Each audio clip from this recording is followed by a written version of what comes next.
Hey everyone, welcome to the Mommy Meetup channel. I am Dana, Miss Diaper D from diaperdirt.com, and we're going to have a special hangout tonight. You can see it is just me. I don't have my co-host with me, Amy and Diana.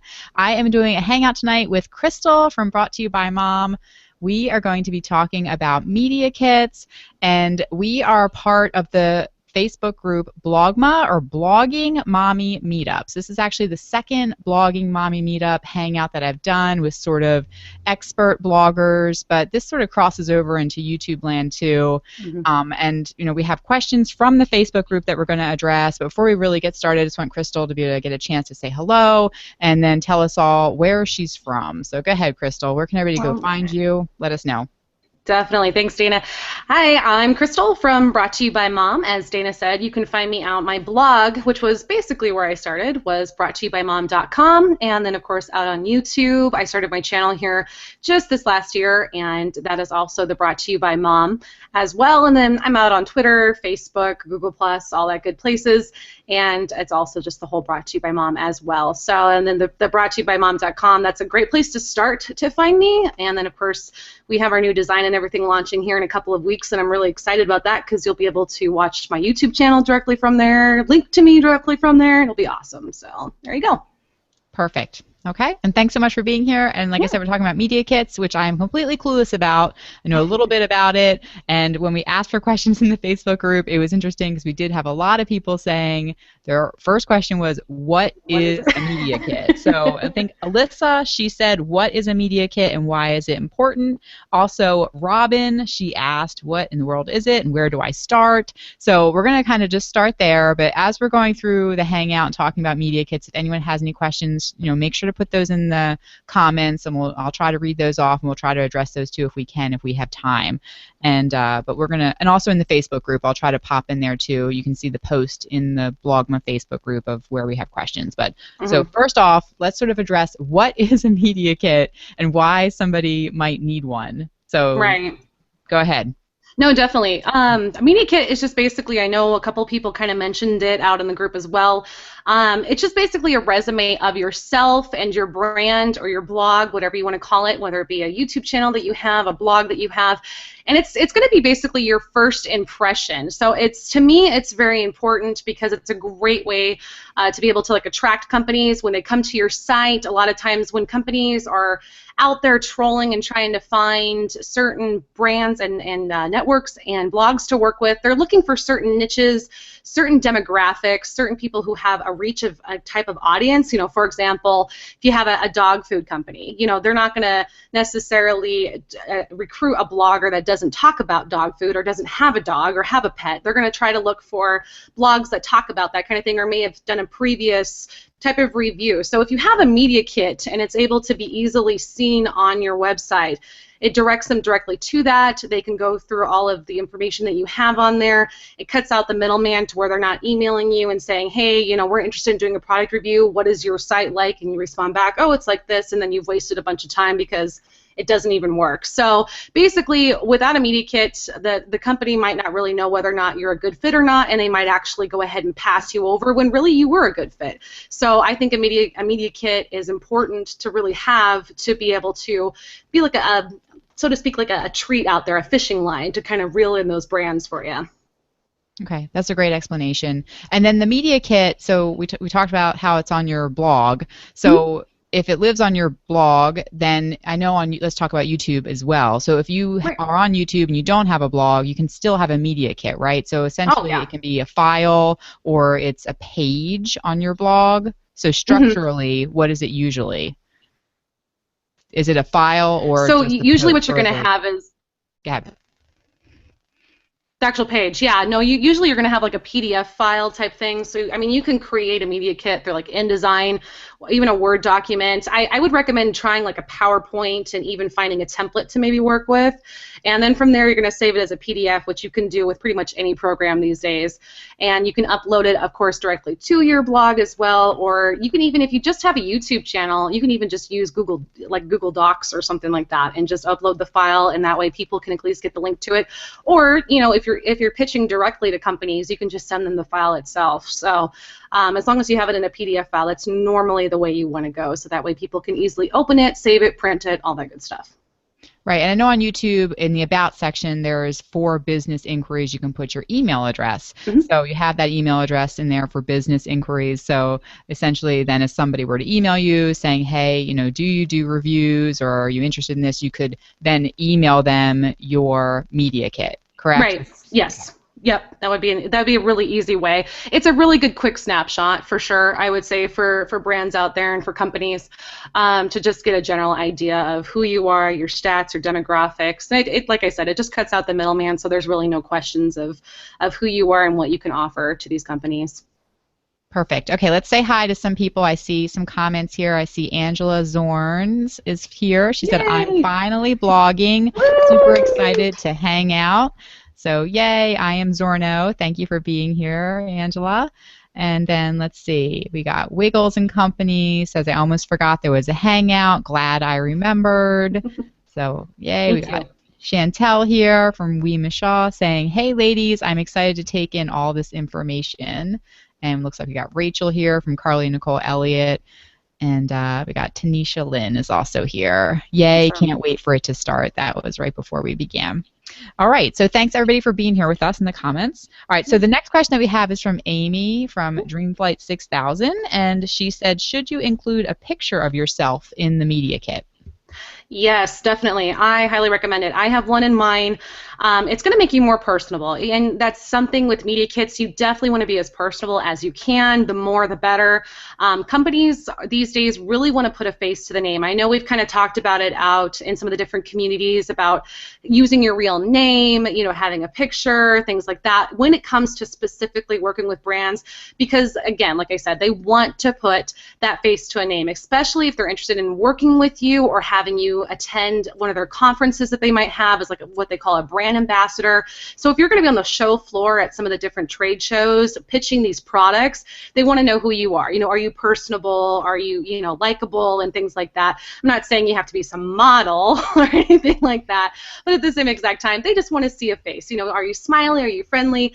And also with pictures too, you want to make sure that you're giving a little bit of your personality and you're giving a good smile and a good face and things like that, that you're not just, you can take some good selfies and get it done and call it a day. I've seen plenty of vloggers that have just, snapped a picture and it's pretty, but try to make it as professional as you can. I just had my mom take me out to the back and shoot a quick shot and was done. So it totally worked out like that.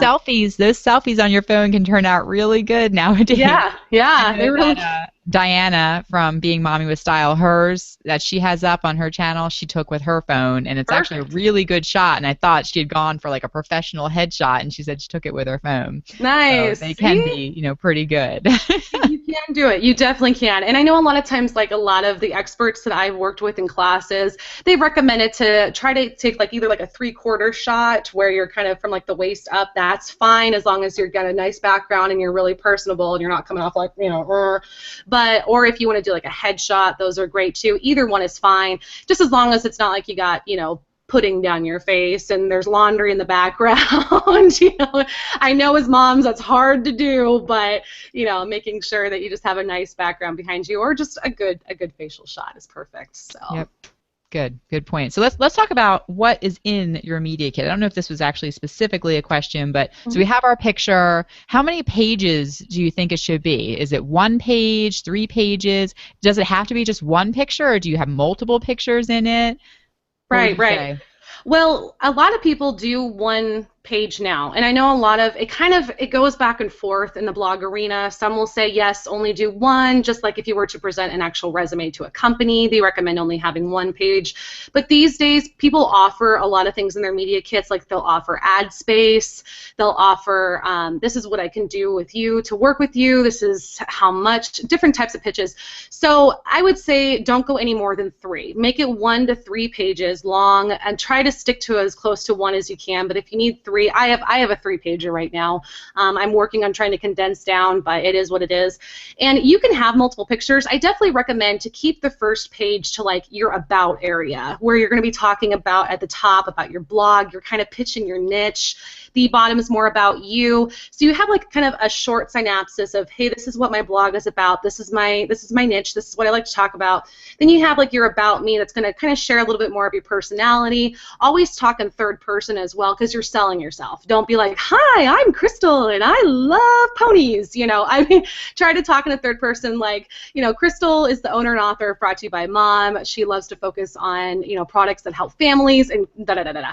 And then, you know, have your picture there. Keep your second page to like talking up your blog, and you can have other pictures in there, but I recommend using like some of the top pictures from your blog. So using things like, let's say you have a top post, or you have you're a recipe, or you're a food blogger, you have a beautiful recipe picture, put it in there. You know, that's totally fine. People want to see what you do with your blog. So if they are, you know, captured by that picture and they're like, wow, you know, she's really good at food photography. Okay, you know, maybe we do want her to review this product because she's going to make it look good. You know, that's totally fine to put those kind of things in there. And then your third page is just usually left for like pitching to a company for ad space, or saying, hey, this is what I do with brands. I do giveaways, I do sponsored posts, I do brand ambassadorships, things like that. So yeah, 1 to 3 pages I would recommend for sure. Keep to 1 picture of yourself and let the rest of the pictures, maybe 1 or 2, be from your blog. What about your stats? Is that usually on the second Yes. page or third page? Okay. I would put your stats on the second page. If you're going to have 3 pages like I do, mine's on the second page, because you're kind of thinking in a way of you're telling a story, and so your first impression is your first page. Next, you're going to kind of want to reel them in with, okay, this is who I like. Mine actually talks about demographics. I let them know who my readers are, what they're interested in, what I blog about. So like my readers are, what I think, some 63% female. So I have a little graph on there that shows that. I also say that my readers like eco-friendly things, they like family products, and they like kids products, like kids and baby products kind of thing. So, and then I just kind of give a quick shot of that. And then all my stats and things, I do have like my top stats and things like that, like Facebook. So any social platforms, I have like my page views for my blog, my Facebook, my Twitter, my YouTube, things like that. That is on my first page. So basically you have the top, which is kind of introducing you to my blog, kind of giving you a quick taste of, you know, this is where I've been, these are my credentials, and then my about me, and then my second page goes a little more in depth of who my readers are. So yes, I would have your stats on, let me go back a little bit, saying yes on your first page, and have that aware. And then when it comes to stats too, and I think this was a question we had as well, but I'll just throw it in there, try to use like your top stats. You don't have to necessarily, let's say you only have 2 followers on Google+, but you have 2,000 on Twitter. You don't have to put Google+ in there. I mean, you can have, I have 2,000 followers on Twitter, 800 on Facebook, you know, 1,000 on YouTube or whatever. You don't have to put every single social platform in there. And I don't recommend putting every social platform in there, because when you work with brands, they're going to actually want you to utilize those social platforms to promote them. So if you're putting out there Instagram, Google+, Twitter, Facebook, all these different places, and you're not going to use those to promote them, they're going to get a little upset, because they see those numbers and they're like, ooh, audience, okay, so she's going to pin this, she's going to Instagram this, she's going to do this, this, and this, and it's going to reach 2,000 followers here, 5,000 there, and if you don't give that to them, they're going to be a little disappointed. So yeah, stick to the stats that work best, stick to the stats that you want to promote on, and stick to the ones that are going to be the best to make you look good. Yeah, I like that. So if you have a personal Twitter account with a lot of followers and you don't want to use that, though, for, quote, business, don't put that on your media kit. That makes sense. Leave it off. Yep. Yeah. And I see the question here. It was also from Amy. What are the top stats that companies are looking for? So that's it, basically. Whatever's the biggest and what you want to promote on, right? Exactly. I mean, they're looking for things, the obvious ones that are big in marketing: Facebook, Twitter, Google+, Pinterest, especially Pinterest, things like that. But at the same exact time, like I said, yeah, you don't have to put every single one, especially if one is not as successful as the other. And then obviously, like, if you just don't have the time, like if you only have time for Facebook, Twitter, Pinterest, stick to just Facebook, Twitter, Pinterest. You don't have to put Instagram and all the rest of them on there. Okay. All right. And what about what you are charging? Do you put that on as well? So what you would expect perhaps if you are going to be doing a review, or you don't put that on at all? Like, is there some kind of guideline about that, or? I've never really seen a media kit that anybody has actually ever put, hey, I charge $50 for a post or $20 for an ad or anything like that. I will put on, like on my, I have a more of a private media kit that I do send to companies when they're interested in ad space. So it's kind of like my fourth silent page that I have that has an actual area that shows like size of ads and things like that and what I offer. I don't ever discuss payment unless it's with directly through the brand or the company through email directly. I do have on my media kit where it says, like in a little asterisk at the bottom that says all payments must be made through PayPal. So you're kind of getting the idea of, okay, yeah, she does charge for this, possibly. And then it's from there. I mean, to me, it all depends on the brand, the company that I'm working with, because sometimes a company sends me an amazing product and I'm like, okay, this is like a couple $100s worth of product. I'm not really sure if I want to charge them anymore because I'm kind of digging the product. So I might just go ahead and use the product as payment and call it a day. And then there's sometimes that I'm like, okay, yeah, this is taking me a little longer than I thought I'd be able to do the payment. So it's a brand by brand, company by company basis with me. So I leave that off the media kit. I do, like I said, make the note of payment made through PayPal, so that way they get a clue that yes, there might be some discussion. And to be honest with you, I think I've had one brand whom has contacted me and has been like, but we can't pay you, sorry, we're basically like, we're too new, we can't do it. Pretty much every brand these days expects and knows there's going to be some form of exchange, whether it be product, whether it be affiliate links to where you get commission, whether it be payment, or a mixture of all three. So. Yeah. Crystal, you do a lot of product reviews, I've noticed. Do you go after the brands? Like, are you sending your media kit to them, or are you just meeting them at conferences, or are you tweeting them, or are they just finding your site organically and locating your media kit? It's a mixture of everything. I've noticed that since I've had a media kit more updated and I've been a little bit better about putting it out there with the proper SEO and things like that, I've noticed more contact. A lot of it, though, is me reaching out and networking, getting to know on Twitter. And when I see a company follow me on Twitter, I always take the time to tweet them, hey, thanks so much. I always check out their website. I take a look at their product. And if it's something that I'm really interested in, I'll tweet them and say, hey, thanks for the follow. I checked out your website. I love this product. I think it would be great for my family. 9 times out of 10, I've had them direct message me the same day.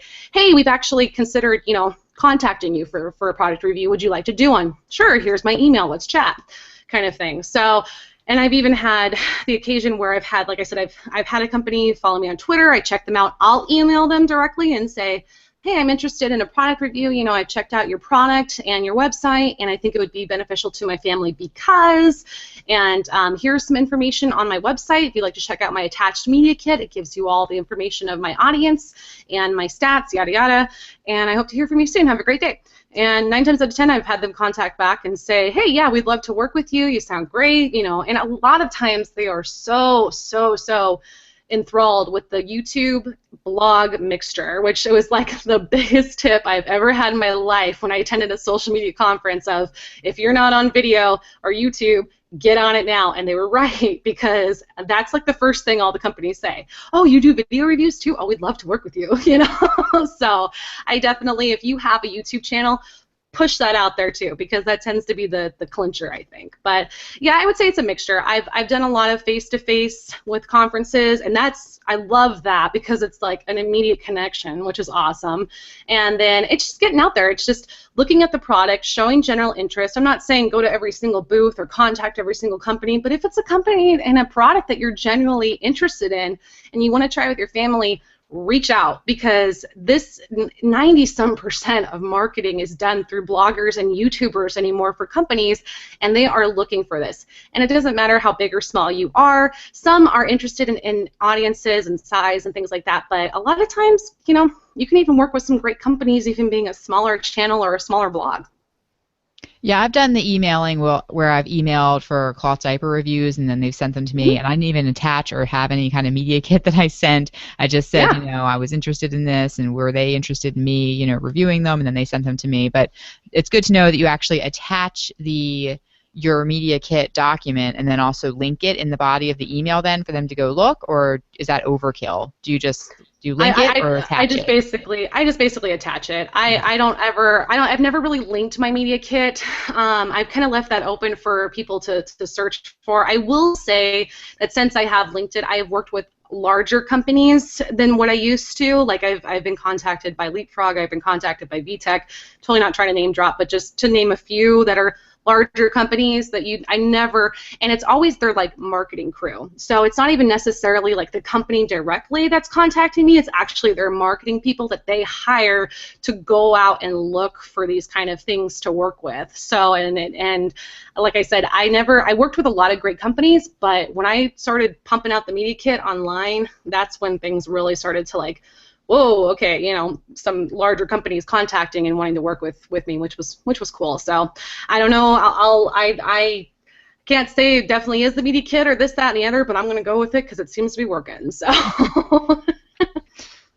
Okay, so let's move on to another question. Let me see here. Anne Marie from It's Just My Life, she asked, how can you make your media kit stand out? mm-hmm. No, definitely. I would say if you haven't already done so, and this is something that which is so funny because it seems so obvious, but when I took my last media kit course that I took, I didn't even think about it. Get testimonials from people. That was a big one. Try to work with, like, contact companies that you've worked with the past, and don't be afraid. Just, contact them and say, hey, I really enjoyed working with you, such and such time ago, and I was wondering, we had such a fantastic relationship, if maybe you'd be willing to, give me a testimonial, and then, or kind of pitch it to them in a sense of saying, kind of giving them a template towards it of what you would kind of coaching them, so to speak, of what to say. So that way they're not just like, yeah, I'll get to it whenever. If you're kind of basically coaching them and giving them a template of, hey, if you want to talk about our time when I worked with this product, how did you feel about that? How did I do? Asking them questions, and then 9 times out of 10 you're going to get your actual response out of that. So I was able to I worked previously with Snugwug, and was able to get the CEO to give me a really nice testimonial, and even positive feedback from like your readers. If you have a comment that you received, a year ago, a couple months ago, from a reader that was like, wow, this is fantastic, you can put that in there as well. So reach out to people and ask them to use a testimony, or drop a proposal to a company requesting their willingness to provide a testimony of their time and their services with you, and then give them questions about their time with you instead of just asking for the testimony, like I said. And that credibility, I think, is really going to help you stand out. And I know it sounds kind of obvious, but I don't really see testimonials on a lot of people's media kits, and I think that credibility of okay, they've worked with this person before and this person's saying they did a good job, I can probably trust that company that they're going to do just as well for me. So I highly recommend doing that. Good. That's a great tip. I love that. I think most of us do even have just some comments, or, I Mm-hmm. know I get emails, saying thank you for what you do, just from, like you said, viewers or readers. So putting that in, I think, is definitely a great idea. Even if you don't have anything from brands yet, you can put in something from your followers. And I see a question came in from the Twitter team. Christina from Subfertile Frugalista. She's on the YouTube Mama Meetup Twitter team, and she sent this in. This is from our family's blog or blog. Is there a certain amount of followers brands are looking for? Right. It just kind of all depends. I mean, there are some companies that want a pretty broad audience. They want you to at least have 1,000 on Facebook. They want you to have 1,000 on Twitter. Things like that, because they're looking for that magic number of, okay, if you, I don't know what it is about YouTube and Facebook and Twitter, but it seems to be when you reach 1,000, suddenly you're like in the cool group. I don't know, but but that seems to be kind of for some companies. It's the Yeah, comma. It's the it comma. is. Because I It actually is. found that too. As soon as I had the comma, it was like, I don't know, things just changed. Yeah. I like that. It's the comma. I need to make a new pillow that says it's the comma. It's the comma. I love that. No, I really do think that there are some companies that do look for that, but don't let that shy you away, because I've actually had a situation where I had an opportunity to work with a company, and they were like, "Oh, well, we're looking," and it was for a piece of video equipment, and they were like, "Well, we're actually looking for, someone with 1,000 Facebook followers," and that's so funny because Facebook seems to be like the only one I can't seem to just grow, but it's Facebook. Well, welcome to it. And I was like, "Well, yeah, but I have such and such on YouTube, and I want to use this video stuff because I want to promote it on YouTube and I want to use it and show how you can use it on YouTube." And they were like, "Oh, okay, sure, we'll send it out to you right away." And they could, yeah, Wow. they completely. It was a really nice little like one of those facial ring lights, and they completely looked over the fact that I didn't have the stats they were exactly looking for. They were just happy that I had 1,000 Twitter followers and that I worked on YouTube, and there you go. So don't let that scare you away. Like I said, I mean, if you can pitch to where you're like, yeah, okay, I don't have exactly the stats you're looking for, but here's what else I can give you, and there comes the whole YouTube thing again, where you can say, okay, yeah, I might not have 1,000 followers on Facebook, but I'm a YouTuber, and I have 1,000 followers on YouTube that would love to have a video review. So, and if you're giving them something that a lot of other bloggers don't have, they're gonna look into that. So. Okay. And then you also do a post then for them typically, right, with your Yeah. video embedded into it. So then it's sort of like the double whammy there with your blog and the video, right? Yes, and that's the biggest thing that I think that they appreciate because you're reaching a double audience at that point, and that was something that was talked about at that social conference that I went to, that people and companies are looking for, because there really is a visual audience and there is a written word audience. There is a, I don't want to say divide, but for a lack of a better term, there are people who enjoy blogs and there are people who enjoy YouTube videos, and there's people who enjoy both. So if you are expanding yourself enough to do both of them, to where you're doing the written and the YouTube, you're really going to find yourself to be able to connect, I think, better with brands and better with people. So that is definitely something to offer, and you might want to look into, how much time is it going to take you and things like that, because now you're adding one more thing onto your whole experience. So do take that into consideration. Don't just throw it out there because you want to work with every single brand that contacts you. Save those things for like brands that you're really interested in or you really feel like it's going to be a good networking with, and then offer that. So, And don't forget podcasts. So you have visual, yes, written, and also spoken. And you have Social Media Mom, the podcast, Crystal, and then I also have the Diaper Dirt podcast. And also with all of this is also a lot of sponsorships and brands that want to work with you if you have an audio podcast. So it's something that you can add now to your media kit there, Crystal. I'm sure you'll be getting more offers for that. Yeah, but, don't totally agree with you. I'm like, I gotta catch that up. Rachel from Carly Nicole Elliott, her blog is mommystalking.com. She had asked if the layout is important, and you kind of talked about that a little bit, what should be on page 1, 2, or 3. And I guess, yeah, what say it is, I guess, the layout. Yeah, I would say it's important. I would also say it's important to try to keep it to your blog's theme as much as you can. So like if you're like I'm really big into circles. I don't know what it is. I just have a thing about circles and dots and polka dots. And if your blog is all about that, make sure like have your pictures be like the picture of you on your media kit, have it be circular. You're tying in your brand. Again, you're selling yourself, you're selling your brand. So by having a layout that is similar to your brand, that's going to connect you and pull people in as well. It's also giving a little bit of your personality to it. And then yes, layout when it comes to, I would definitely again think about like what is most important and what brands are looking for. First and foremost, they're going to want to know who you are, so you need to have that. They're going to want to know what your reach is. You need to have that.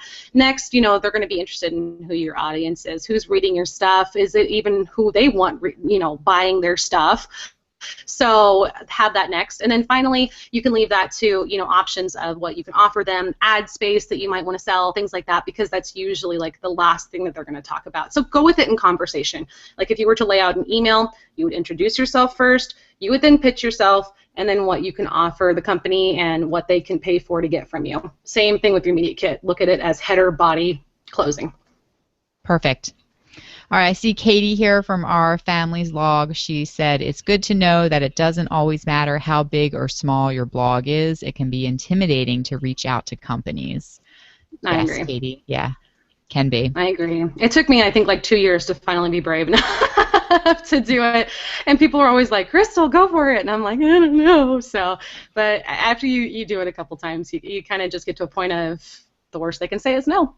That's right. I think it was Pat Croce or something I first heard say that, if you don't ask, then the answer is no anyway. So you might as well just ask. So, that's Exactly. the worst you can get is no. All right. Exactly. So this other question is from Amy from Dreamflight 6000. And she said, with YouTube stats and also blog stats, they change so fast. So how often do you think that we should be updating our media kits with our stats? Right. What I've learned personally from experts that I've worked with media kits, the classes that I've taken, I've been told to at least do it once a month at the very least. I mean, because it's constantly changing, and if you have a sudden break, let's say you woke up one morning and your YouTube stats went from 400 to 1,000 overnight, or even 600, or even 100 that you jumped overnight.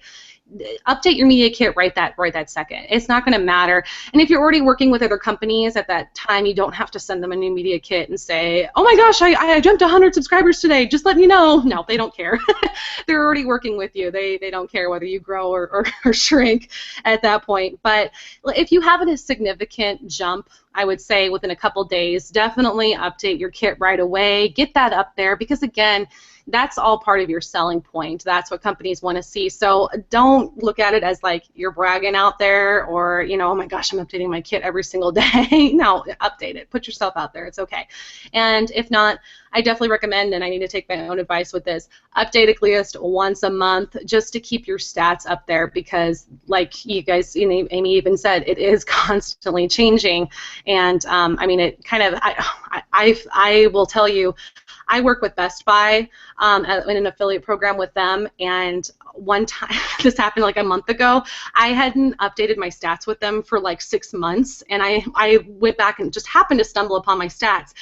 And I only had like 300 followers on my YouTube at that time, and I only had like 400 on Facebook, and I was just barely breaking the 1,000 mark on Twitter, and I was like, well, holy cow, no wonder I'm not getting offers or anything. This looks like crap. So, so I literally went on there and updated everything, and next thing I knew, I went from receiving only a certain amount of money for a post to now I'm actually doubled in that, because my stats have now reached a certain amount that I'm in the next bracket, so to speak, to make more money. So that was not very intelligent on my part, because I was losing out on all this money and opportunities because I didn't update my stats. So I know stats aren't everything, and like I said, I will stress that to don't let those things intimidate you to contact companies, but do update them, because they can make a difference, especially when you're working with like a contract like I was, where you get a certain amount of followers and stats, you're considered a higher bracket and better paid.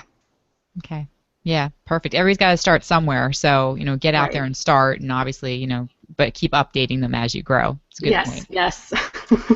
Okay. And then I think one of the last questions we're going to do here, I'm looking at the time, is how much would it cost to have someone make one for me? So are there a lot of people that you can hire out to make you your own, or is it best just to kind of get your own going?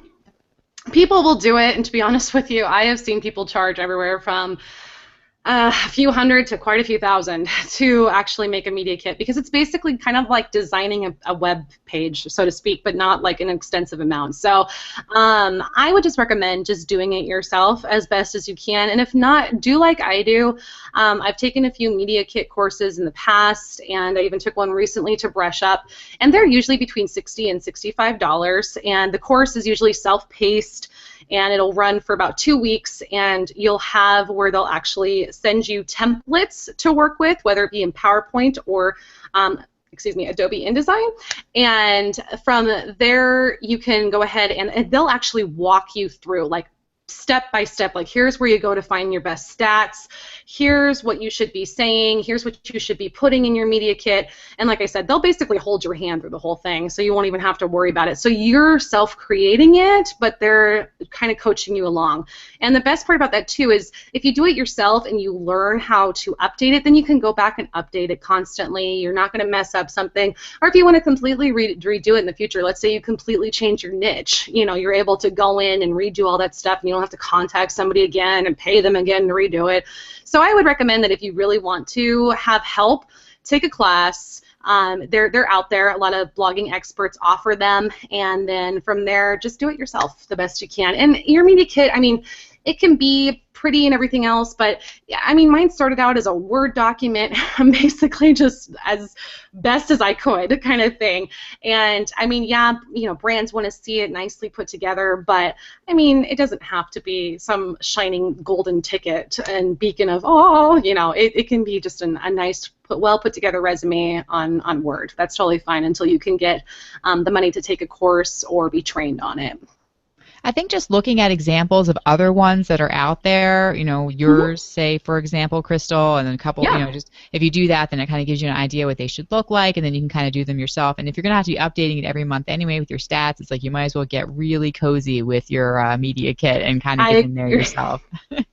I agree. There was a point that I think I was like sleeping with it under the pillow. Like that's how like, I was so enthralled, and I must learn this media kit and do it right.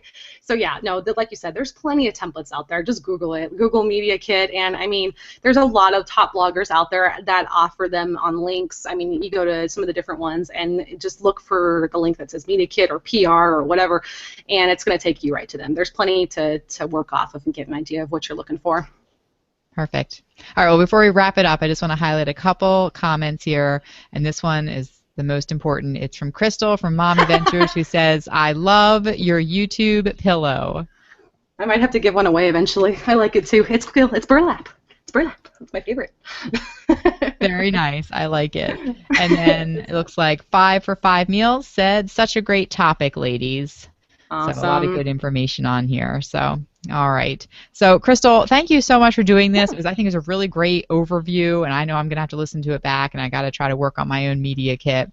But if everybody wants to go and find you, I want you to, you know, go ahead, plug your site, and don't forget your podcast, since this is a podcast as well. So let everybody know where they can listen, because your podcast is like the same kind of topic. So definitely go ahead.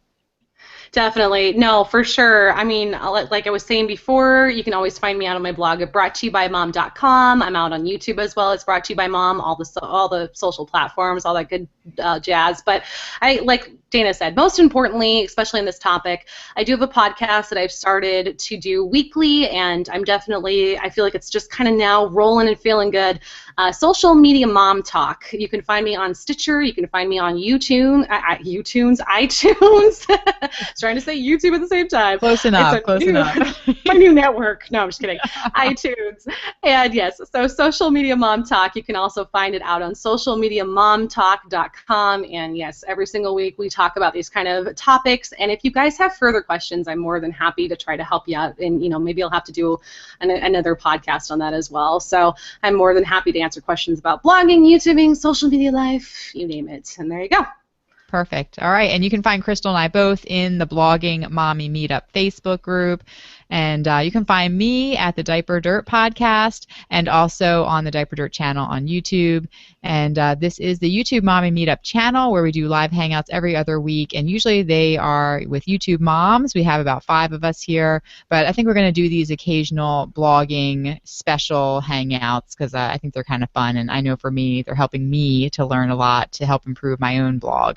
So, but thank you guys so much for being here. If you're listening to us via the podcast, if you have a few moments, we would love it if you go to iTunes and leave us a review because they really do help.